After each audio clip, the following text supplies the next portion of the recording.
Hey guys, today's video is about Millman's theorem.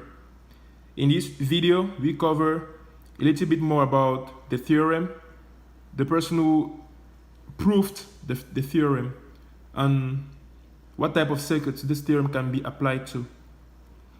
The theorem was brought forth and proved by Jacob Millman. Basically, it's used to compute the voltage at the end of a circuit made up of only branches in parallel, and is very useful in the study of operational amplifiers, which I will be covering in my next videos. It is applicable only to solve the parallel branch with one resistance connected to one voltage source or current source. But don't worry guys, there are a lot of a set of rules that are used to simplify branches that contain more than one resistors or more than one current sources or voltage sources. So using those set of rules, you should be able to simplify any branch circuit into either a series combination of a voltage source and a resistor, or a parallel combination of a current source and a resistor. Today's video we will be solving this circuit using Millman's theorem. And basically what we're looking for is the voltage across the load resistor and the current flowing through it. I've redrawn the circuit in a different way, emphasizing on the common between the branches, this line, the common, which is connected to ground. And then these points will be used to determine the voltage and to determine the current across this load resistor. Using Millman's theorem, we found an equivalent voltage based on a formula which says that for every parallel branch, you should be able to identify the source voltage, or the source voltage. You should be able to identify the resistor that connects to a given point where you're looking to find or determine a voltage. When you know that, you should do the same thing for all the branches that connect to that point. So E equivalent will be equal to E1 over R1, which is this voltage source which connects to A through R1. So E1 over R1 plus E2, which is this.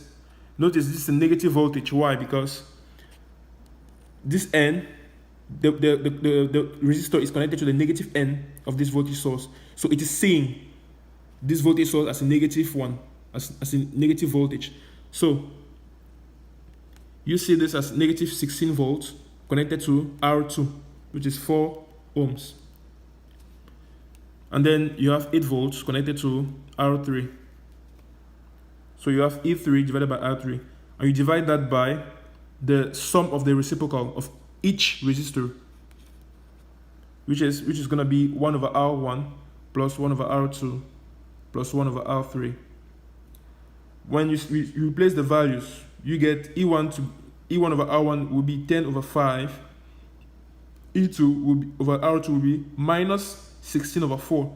Minus why? Because E2 is negative from here. So E3 divided by R2 will simply be 8 over 2 divided by the sum of reciprocal of each resistor. You get this. And this is an extension of resistors in parallel. So that's why you get, 1 over the sum of the reciprocals. Now, when you simplify this is voltage over resistance. So this gives you current. So 10 over 5 is going to give you 2 ampere or 2 amps. 16 over 4 will give you 4 amps, negative. 8 over 2 will give you 4 amps. And then 1 over 5 ohms will give you 0.2 Siemens.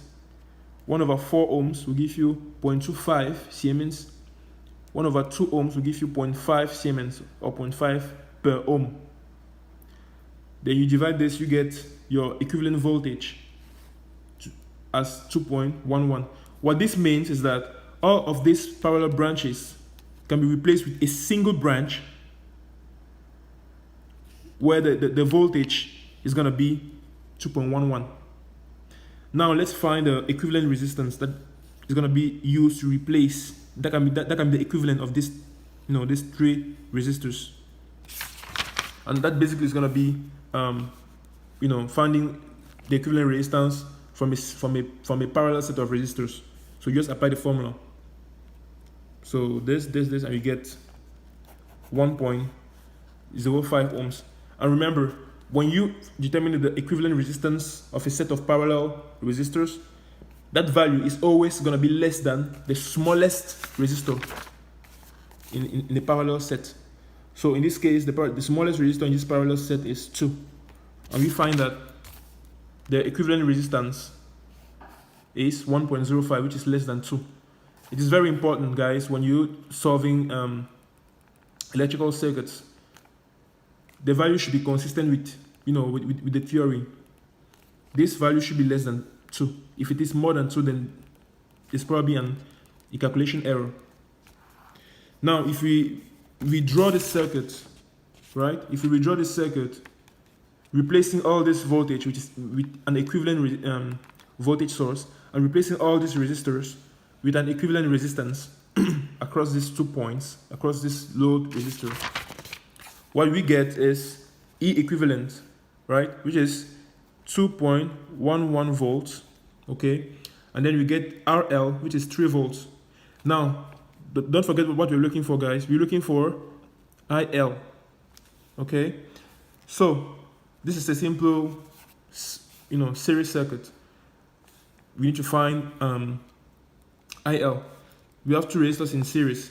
So basically, IL is going to be the voltage source, which will be 2.11, the sum of voltage sources, algebraic sum of voltage sources across around this closed loop, which is simply this, divided by the sum of resistances, which will be 3 plus 1.05, which will be 4.05 ohms. And this gives you